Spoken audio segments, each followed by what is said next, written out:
You're watching CS 105.1, where I talk about sports and movies with good vibes. And I've got some good vibes because the Nuggets nearly escaped defeat against the Raptors. Let's get it. I couldn't do this podcast without my amazing equipment, so I'd like to give a shout out to Røde for the Røde Pod Mic USB, as well as Insta360 for the webcam link that I'm using, as well as Nanlite for all of the studio lighting that I have here. Let's go Nuggets! Whoa! How's it going, everyone? And welcome. I'm CS Chandler here for another round of Nuggets basketball talk. Let's get into it. So, first takes of the game tonight, they faced the Toronto Raptors. It was the second meeting of the two teams this season, second and final since it's West versus Eastern Conference, and the Nuggets freaking won. Let's go, baby! It shouldn't have been this intense for a regular season game, especially a team that you would have high hopes for in the Nuggets versus the Raptors, who are still kind of in their building process. But now I guess both teams are kind of in their building process. So it felt very much like a playoff game tonight. And again, I don't know what's going on with the games lately right now, but they all feel very playoff-like. It seems like every team right now is very hungry and trying to establish dominance in the beginning part of the season, except for the Bucks. So Nuggets faced the Toronto Raptors. They won. Ending score was 121-119. The Toronto Raptors were leading for the majority of this game. First take that I have here is that the Nuggets were down 11 points with 5 minutes left, and they managed to bring it back. And that is one thing that even Coach Malone pointed out, that despite being down, the Nuggets fight. And that's what I've always loved about them. They fight regardless of how much the cards are stacked against them.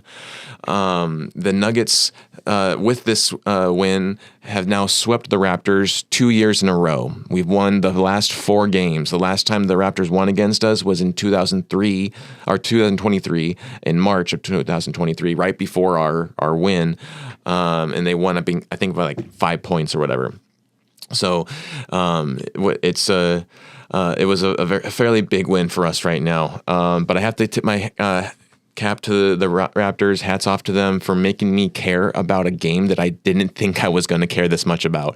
I totally went into this game thinking that it was just, okay, they're going to win, I can relax or whatever. No relaxing in this game. And that is one thing I will give the Raptors credit for this season so far, is that they've been playing hard, very hard, every single game. And like every single game they've lost, it hasn't been by much. Like, they haven't been losing really by blowouts.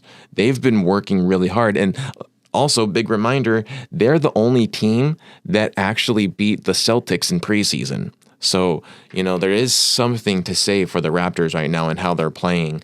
But they did steal Brucey B from us. Well, actually, Pacers stole him and then traded them off. So, but still, like, they have Brucey B. We want him back, Raptors. We want Brucey B back.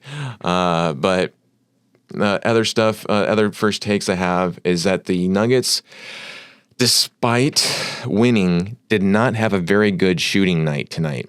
And I'll go over it in the stats, and the stats will show that they weren't having a good shooting night. Like, there were certain players that had a better shooting night than they normally do, but overall, it was not a good shooting night. We were missing so many baskets, and we were horrible with fast break points.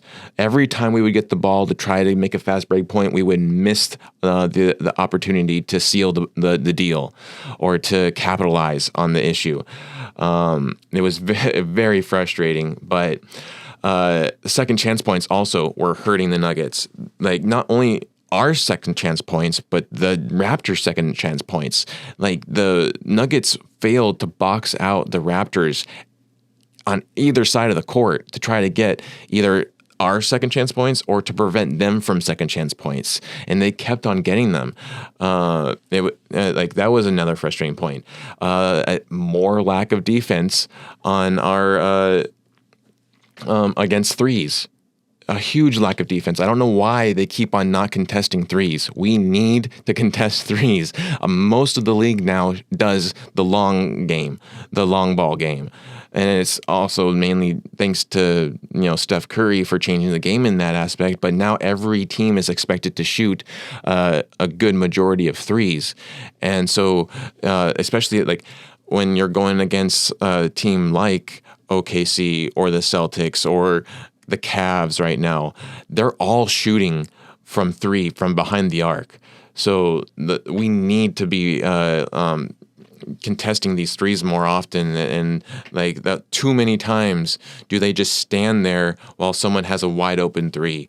And thank God some of these didn't even go in, but there was quite a few that actually did. But so let's break down the game here. First quarter, the Nuggets quickly get the lead, but then the turnovers and offensive fouls allow the Raptors to catch back up. Like we had actually almost a 10-point lead, and within a few seconds, maybe minutes, the Raptors were able to rebound back to almost even, and then they eventually did get even, and then obviously went ahead. They built up a fairly big lead several times, and the unfortunate thing was that Malone had to rely again on Jokić. Like that, I love Jokić. I'm pretty sure every Nugget fan loves Jokić. Even non-Nuggets fans appreciate his work. But we can't rely on him to save us every single time. He's doing way too much, and eventually he's going to break down because he's carrying all that load. Like, there's other people need to step up. And unfortunately, in the first quarter, about 4 minutes and 16 seconds into the first quarter, AG went out with a calf strain. Very concerning. Hopefully he's good and he's able to play on Wednesday. He heals up and gets the rest he needs. But that is a huge loss for the Nuggets right now. We already didn't have Murray again as protocol for the concussion issue against the Timberwolves. So we're still down Murray. Now we're down AG. If we go into our Wednesday matchup against OKC without two of our starters, like, unless the bench has a phenomenal night and their bench has a horrible night, like it's looking not good for the Nuggets for that one. We might need to just, expect to save our energy for the next game. There was a lot of awful turnovers in the first quarter from stupid passes, just not well thought out passes, like too many people doing long passes, long lobs and everything that obviously the Raptors on the court would see and already try to intercept or try to break up. There was several times that happened, and several times it created turnovers and then fast break points for the Raptors. And that's basically kind of how they got their lead originally and broke ours, was from that stuff. Again, they weren't boxing out rebounds and everything. P-Watt finally got a block, though. Swatson turned into Swatson. Was freaking awesome to see him get back into it. This was the first game that you really got a sense of the P-Watt that we know from last season. So he's starting to warm up, and I really liked seeing that. I'm hoping that he continues on that trajectory. There was a point there where he was giving a little grimace after a play or whatever, and hopefully his thigh or a hamstring is good, because if you remember last month, he was out for a month with a hamstring, a soft tissue issue. And so, hopefully he's okay and will be able to play on Wednesday as well. Definitely need his long stretch to block shots, especially against Holmgren. Oh, God.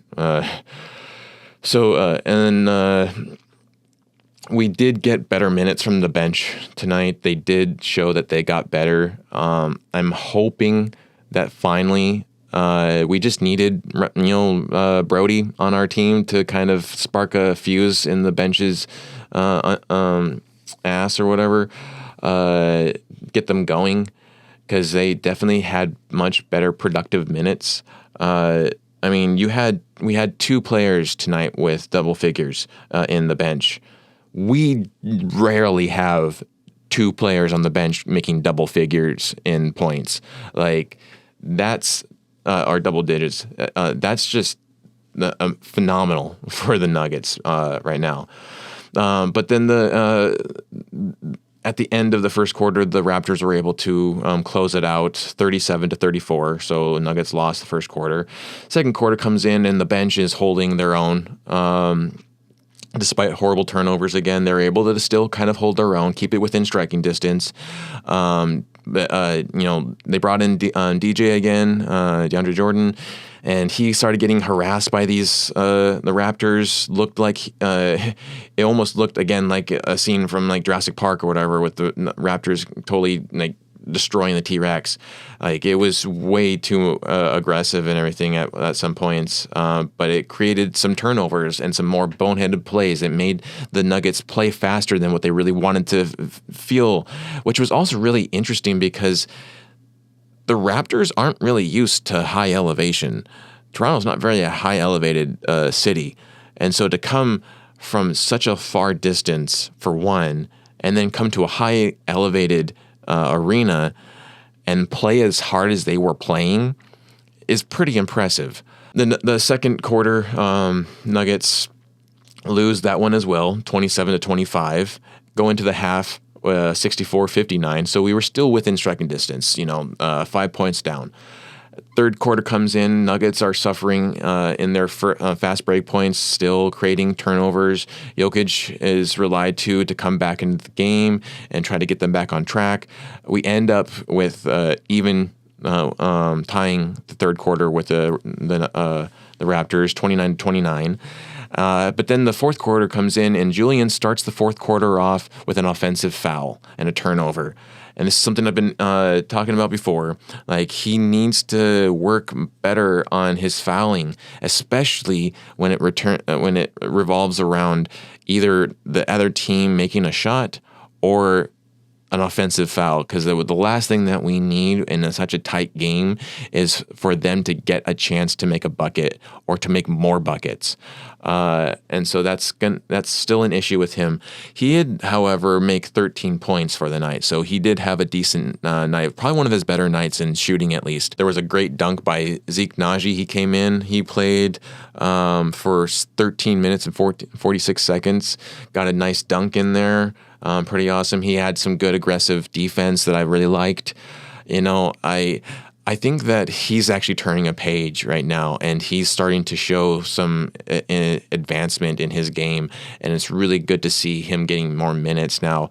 If he can be more of a reliable player, especially a reliable bench player that can help, give us depth, then I'm all for it. Like, keep Zeke, build him up, and let's go. Project Dynasty, man, let's go. And then there was a call on a foul on the Nuggets on Boucher of the Toronto Raptors, but it was 100% a missed call because he should have traveled. And then he also stepped out of bounds. And for some reason, they still called it a foul on the Nuggets. Malone was hot. The commentators were also hot about it. I mean, looking at myself, I was like, okay, yeah, that's totally egregious. But, sometimes you get them, sometimes you don't. And obviously that one, they managed to miss that call. And but then their center, and I don't even know how to pronounce his name, Podol or whatever. He fouled out with 6 fouls, with a lot of aggressive. He was very aggressive, holding Jokić's jersey, arm up way too high when defending. So it was nice to see him foul out, and that helped us out a lot, especially when we were already down 2 starters. Nice to kind of, get him out of there, give us some advantage there, which definitely helped us because then they had to play the small game. We have a lot bigger guys, but they still have Grady Dick, who's pretty awesome. He's a pretty good baller. So, and then we have a big play by Jokić, who passes the ball to MPJ. MPJ kicks it out to P. Watt, who's on the beyond the arc. and then scores on a three. Phenomenal play. Got us back in the game, and I believe that was the one that got us our first lead since the first quarter. And it was only by one, but then we started trading baskets a little bit, and finally got the ahead. And then it was down to 15 seconds left. We were leading by 1 point. Then Christian Brown got fouled. He had a chance to make two foul shots, and he missed one, which then gave us that 2-point lead. And then it was in the Raptors' hands. And it went down to the wire, y'all. Like, this was crazy. I felt my soul leave my body as I was watching, because at like 5 seconds left, the Raptors made a shot. RJ Barrett did, actually, and it was a 3-pointer. And fate was 100% in favor of the Nuggets and wanted us to win. I don't know how else to explain it, because that ball went in the rim and then out, like right at the buzzer. I don't know how that even happened, but oh my God, if they had got that in, they would have won by 1 point. And thank God that missed and came back out. I believe that happened to us once last season. I think it was against the either the Spurs or the Mavericks. It was one or the other. But that happened to Jamal. He had a moment there where he went for a three or something like that, and it rimmed out.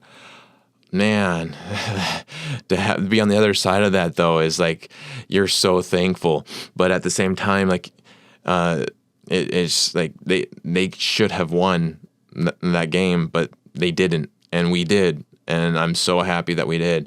We ended up winning the fourth quarter. So even if they had made that shot, we still would have won the fourth quarter. So that's awesome that we are building and getting better. The Nuggets won the fourth quarter 33-26. And then again, they won 121 to 119. Man, what a game. Again, hats off to the Raptors for making me care about a game I didn't think I needed to care so much about. So MPJ had 19 points, 9 rebounds, 3 assists, 1 steal, 1 block. He was 7 for 16 and 43% from field goals. He was 3 for 10 and 3 points. So not a big night for 3 points for MPJ, but that's okay. At least he's still trying, and that's what I want to see. I want to see them still trying for those threes, getting better, getting more confident. You know, one thing I didn't realize until I saw a video about some people that were watching the Nuggets as they were practicing is that to be a player on that kind of arena, they keep it very cold because there's so many people that come in. And so that definitely affects your game. You can be playing and on fire in a gym where it's a little bit more humid or a little bit more warm or whatever. And then as soon as you get in that cold, like, you have to battle that. That is one aspect of the game that not a lot of people put into consideration. They just kind of assume that they're able to play under every condition or whatever. But there's a lot of issues that you need to take into account with these basketball games. And then he had 2 for 3 in free throws. Not a great night for us in free throws, but not a horrible night either. He had 2 turnovers and 2 personal fouls. And let me just say real quick, turnover-wise, 17 turnovers. They've got to clean that up. 17 turnovers. Like, what the fuck, yo? Like, goddamn, clean that shit up. The Toronto Raptors had 13 turnovers. Like, they're, I think, the third from the bottom in the East right now. And that's actually because now they lost to us. But they don't have very many turnovers compared to us. They have a reasonable amount of turnovers. 13. I would rather take 13 than freaking 17. 17? My goodness. And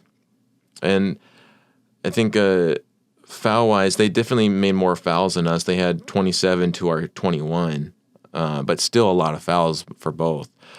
Aaron Gordon, in his small amount of minutes that he was on there, he did make 3 points. He had 1 assist. He was 1 for 2 in field goals and 1 for 2 and 3 points, which doesn't really make sense. If he made a field goal, which is 2 points, and then made a 3, you would think he had 5 points, not 3. So I wonder if they took off points or something for something. That's weird. Turnovers, he had 1, and then also 1 personal foul. Jokić got his 1 more triple-double added to his stats. He had 28. He was the leading scorer of tonight. 14 rebounds and 13 assists. 1 steal, 2 blocks, 10 for 22 in field goals, 1 for 5 in 3 points, 7 for 8 in free throws. He had 7 turnovers. 7 turnovers. I mean, it is something to say that the majority of your turnovers are actually coming from your MVP. Like, he can get away with it because he's the MVP and he still helped us win. And I don't know if we could have won that if he was, sitting out or whatever. But 7 turnovers is pretty bad. He also had 2 personal fouls. So Christian Braun, CB, had 17 points again. He's getting very steady and consistent with that point averaging, roughly around 17 points each game. Like, very good minutes for him. Much better than actually KCP right now. KCP's not doing very well. He has maybe 5 or 6 points each game right now. But where KCP lacks in his offense, he definitely brings in his defense. He is one of the best defenders in the league, and so there is something to say for that. He also CB also had 4 rebounds. He had 1 steal, 7 for 11 field goals, 1 for 1 in 3-pointers, 2 for 4 in free throws. Again, missed some big free throw at the end there. And then he had two personal fouls, but he was one of the few. There was only 2 players tonight, actually 3 players that didn't have any turnovers. He was one of them. Hunter Tyson was another one, and Zeke Naji. Those 3 were the only 3 Nuggets that didn't have turnovers. Good on you guys. Thank you. Westbrook, who started again in Jamal's place, he had 21 points, 6 rebounds, 6 assists. I was hoping so much for him to get another triple-double. To see 2 Nuggets at the same time get triple-doubles, especially 2 GOATs get triple-doubles, that would have been amazing to see. He had 1 steal, 1 block. He was 6 for 10 in field goals, which isn't horrible. He was 1 for 5 in 3-pointers. He was 8 for 10 in free throws. He had 4 turnovers and 4 personal fouls. And then we got the Peyton Watson, who had 16 points again. And I'll just quickly, Julian Strother had 13 points, right? So they both had decent nights otherwise, though Peyton Watson had 5 personal fouls, so he was fouling a bit too much. And despite the fact that I did call out Strother for the fouls, especially the offensive foul in the beginning of the fourth quarter, he only had 2 personal fouls. And so he did actually clean that up a lot more, because he's been normally averaging about 4 or 5 personal fouls a game. And so he's definitely helped out on that. Now, with all of that being said, if we now look at the standings here, in the Eastern Conference, you still have the Cavs at number 1 with 8 wins. They won tonight, and that was also a really nail biter. That was really close. That was down to the wire. And I watched that. That was a pretty good game to watch. There was them versus the Bucks, and the Bucks finally looked like they wanted to win a game, but they didn't. So they're starting at the top. The Boston Celtics are the 2 seed, and I love this. This is actually why I was actually rooting for the Cavs to win tonight, because I just want someone else to stay on the top of the Eastern Conference, if not the league, other than the Celtics. basically anyone other than the Celtics and Lakers. Please, anyone but those two teams. I will gladly support any other team. And so the Cavs are the 1 seed in the East and in the league. And then the Knicks are the 4th seed right now in the Eastern Conference. So not bad. And Brooklyn right now is the 5th seed, which is crazy. And you know how I said, was it last episode, that eventually the Jazz are going to win, and you just don't want to be that team that they win against? Well, tonight they won, and they won against the Chicago Bulls. Like, out of all the teams, like, sorry, Bulls, you've had a good run so far this season. Sorry you had to lose to the worst team in the league right now. But it was going to happen. They were going to eventually get a win, and tonight was the night. I'm sure, Karl Malone is cheering in his grave right now. And so then with the win tonight, Toronto went down to 13th in the East. They sit with 2 wins and 6 losses now. And in the West, the OKC is still undefeated. They won tonight. Dang it. They have 7 wins, 0 losses.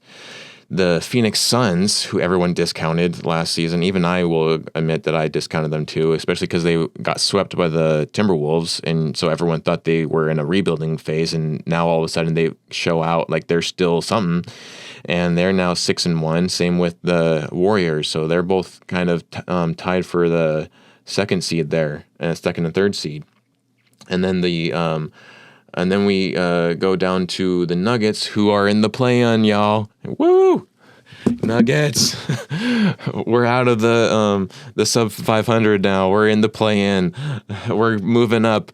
We're gonna do this. I know it. We're gonna get better throughout the season, and we're gonna be more of like a Mavericks last year kind of story. We're gonna creep in, and we're going to the playoffs. I know it. I have faith in the Nuggets. I think looking at all of this though, the teams that I expect to make changes and good changes and get better throughout the season, I would definitely say the Nuggets are going to get better. The Timberwolves are going to get better. The Memphis Grizzlies right now are the 10th seed. I think they lost tonight, and so but they are going to get better as well. And then even though the bottom 2 seeds of the Eastern Conference is the Sixers and the Bucks, I expect them to get better this season. I think that they won't end at that spot. If anything, it will be the Wizards or the Raptors on the bottom, but or maybe even the Pistons. The Pistons right now are a 10th seed, which is crazy. But again, not many games have been played so far. It's only been like around 7 or 8. So there's still plenty of games left to play. I expect the Bucks to get better. I expect the Sixers to get better. And then I expect the Nets to get worse. They have a good run right now, but I don't think they're going to get better. I think they're going to get worse. The Bulls are going to get worse, unfortunately. I do like my Bulls, but they're going to get worse. I think Orlando is going to stay roughly in the spot that they're in right now. They might get a little better, but I don't think they're going to have a phenomenal jump. They're going to be roughly around the 6th seed, I feel like, towards the end. And then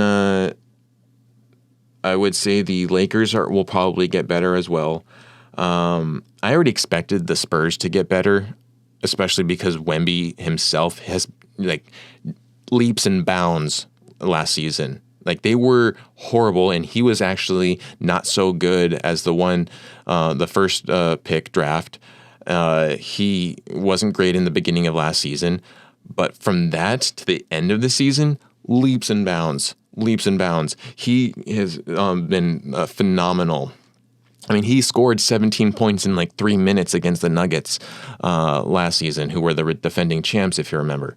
And so now he has CP3 with him, Chris Paul, to help guide him in this with his knowledge and everything. So the Spurs are definitely going to get better. And so then overall league, we have, again, the Cavs and OKC are tied at 1, but the Cavs take a little bit more because they have one more game than the OKC. So they have 8 wins to their 7, but they both have 0 losses. So they're tied for 1 and 2.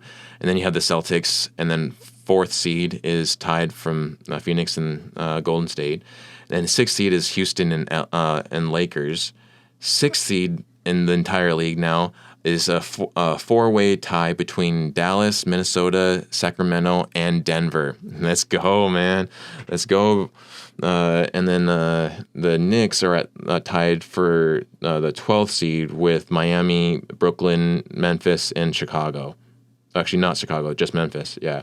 So the Chicago is actually in the 16th seed. So the bottom is Utah still, but now they have 1 win, right? The same with both the Sixers and the Bucks. They all have 1 win with 5 or 6 losses. 5 for the Sixers and 6 losses for Milwaukee and Utah. So this is a very interesting season. I don't think this season panned out nearly like everyone thought it was going to pan out as. I think a lot of people put a lot of gas behind the Sixers for one. I think a lot of people put a lot of gas behind the Bucks because of Giannis, and I mean I understand why, but they put a lot of gas behind that, and then they put a lot of gas behind the Celtics, and having been a defending champ team with the Nuggets. I mean, and the fact that there hasn't been a back-to-back champion since the 2018 Warriors, that it's very difficult to do that, and I don't think the Celtics are going to do it, nor do I want them to do it. I don't want them to get a 19th, or in their words, 19th, because anything before 1980 doesn't count. So, I don't want them to get another banner. I don't want them to get another chip. I don't want the Lakers to get another chip. So as long as any other team gets up there, I'll be happy. Of course, I'll be even more happy if it's my Nuggets. I think my big takeaway is that I think the Nuggets are getting better. We have definitely seen it through these last games. Even the game again against the Timberwolves, which we lost, that we should have won. It showed that we played harder and we wanted to win, and I definitely think we're going to have that same attitude against OKC, especially because OKC already won 1 game against us at our own house. So there's going to be a chip on the shoulder on Wednesday. Hopefully we have AG in our corner and he's ready to play hard and he's healthy. Hopefully P-Watt's healthy. I don't know, and I don't think Jamal Murray's going to play that game either. He might sit out for that one as well and then come in for the next game. So, that's all I got for this episode. Thank you for hanging in there with me and enjoying or bearing with me in my excitement over my Nuggets winning in a very kind of meaningful, meaningless kind of regular season game that still meant a lot to us Nuggets fans. So that's all I got. And if you liked this episode, please give it a like and subscribe. Shout out to your friends and family. I'd really appreciate it. I'm still trying to grow this thing, and I'd really appreciate any more followers and likers that it can, help me grow this thing together. And you've been watching CS 105.1, where I talk about sports and movies with good vibes. I'll catch you later.